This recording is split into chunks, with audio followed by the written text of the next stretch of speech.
And there we go, changed. So maybe 5 to 7 minutes in total. A lot of detritus flying around, or perhaps these are just some unhatched brine shrimp eggs, I'm not sure.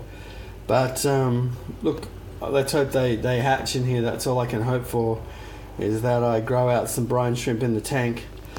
The water I put in was maybe 2 degrees warmer than it should be. So I normally keep the tank at 24, and it's currently sitting at 25.9. So that's not going to be good. But that was something I didn't check, and I'm sure everyone will be okay. I'm not really into the whole acclimating fish. I think it's a fair bit of overkill, but if I was, putting in a $500 fish, then I'm sure I'd acclimate it properly, but I'm not. Hope this little pipefish down here does okay. He doesn't look very well. It's not my fault, but the other two, looking dandy. One of the quick tips that I would suggest anyone who's got a saltwater reef tank needs to invest in is a temperature controller. And this is just a really simple one I bought on the internet. This is called the STC 1000. Costs about $25.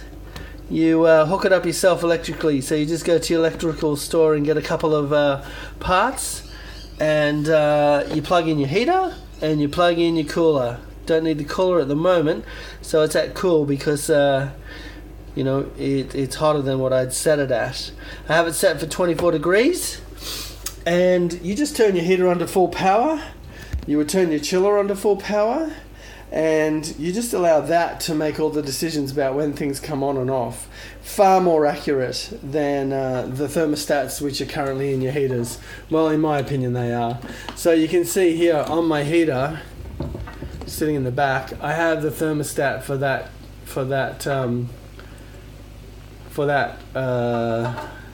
thermostat.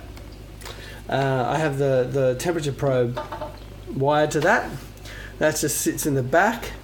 Water circulates, everyone's happy, and it turns my heater on, and it turns my chiller on, and it turns my heater off, and it turns my chiller off. And I would trust that far more than I would the thermostats which are currently in the heaters. So yeah, I've just turned the pump on. You can see lots of detritus that is falling around. That's great. That'll settle at the front now, and it'll be available for me to suck it up next time. It might throw up some food which is available for the fishes and the seahorses, and that's just been sitting there.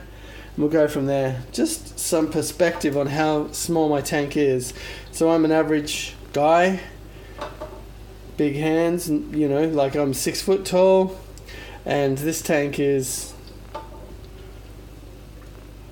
just over 1 hand width square.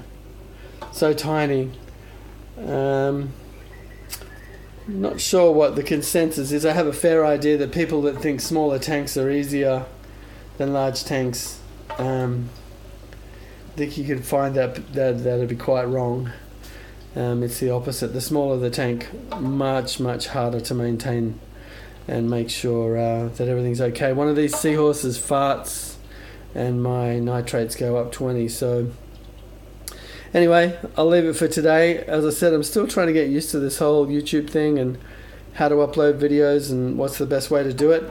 Oh, that's the best way to do it. Sorry, Scott. Anyway, we'll see how we go, and hopefully I'll be back in a few days. If you want to ask me anything, tell me to concentrate on anything, I'll do that. I think the next video I'll go on is how I designed, or how I'm going to put a pump in the rear for my chiller, because it's just so small. I'm talking tiny.